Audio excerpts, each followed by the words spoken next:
The Building Bridges Initiative team is currently receiving views from the Kenya Medical Practitioners, Pharmacists and Dentists Union on how they would want the health sector factored in the final report of the team expected in early September. Different groups have made proposals since morning, and we are now joined by Kennedy Mureithi to give us an update. Kennedy, what has been said so far? What is happening right now is that the KMPDU is currently also returning questions that are coming from the members of the BBI team with regards to a presentation that they have actually made just before them. And one of the sticking actions that they said is that they do support the devolved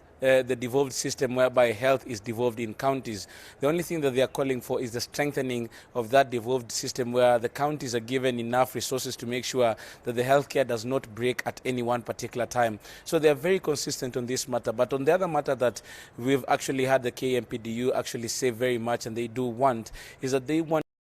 that we have in the country to come back to the national government. They do say so because they do feel like if the specialists were given an opportunity on where they do want to work, then it will leave that to that abuse to chance, and there's a probability that they will be wanting to work where everybody is, because according to the statement that was given by KMPDU is that we have about 1,300 and something members who are specialists, but out of those, a big chunk of them are back here in Nairobi. Nobody wants to go to the counties because there is a probability that there is no money, or the number of people whom they will be looking at are not as many as those who are in Nairobi. And also they do say that if these ones were managed from the national government, like the Cuban doctors were, then there's a probability that every person in the country is going to be getting the same services from this specialist. So it is actually a point that they've made here before the Building Bridges Initiative team. Another team that was here earlier on in the day is that of the legislative members who are youthful, and they were being represented by Caleb Amisi, who is the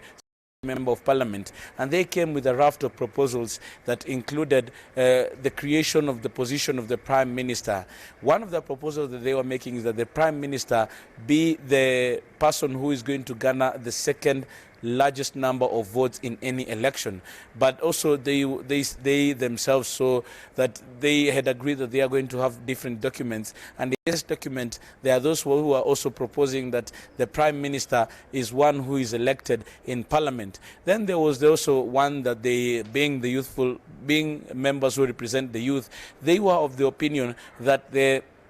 national government should come up with a stipend that will be given to the youth to the youth of this country who have not been able to get an opportunity to get work, so that it is akin to that where the old members of the society are given a stipend by government every month, and this will be keeping them going as they look for a job. Another aspect that we saw is that Caleb Amisi was proposing that we do have members of parliament who are going to be elected by people in diaspora to represent them in parliament. He says that the remittances that they do bring to the country are so huge that they need representation, and that money is going to be channeled to different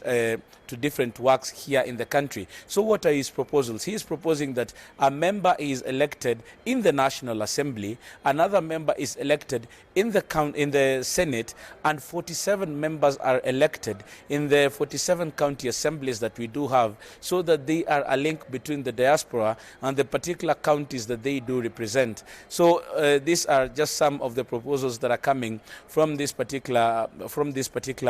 group and those particular groups that are appearing. We've also seen some of them who are of the opinion that they were not able to bring so much information to this BBI team because they were receiving invitations as late as yesterday, so they were not able to bring back their thoughts and actually actualize them into a paper. But the BBI team is actually continuing to listen to them, and this afternoon we'll be having the Law Society of Kenya, who will also be coming to make proposals on what they do really want with regards to what the team is going to be doing, and the final report that we do expect is going to be ready in September. Back to you, Dan.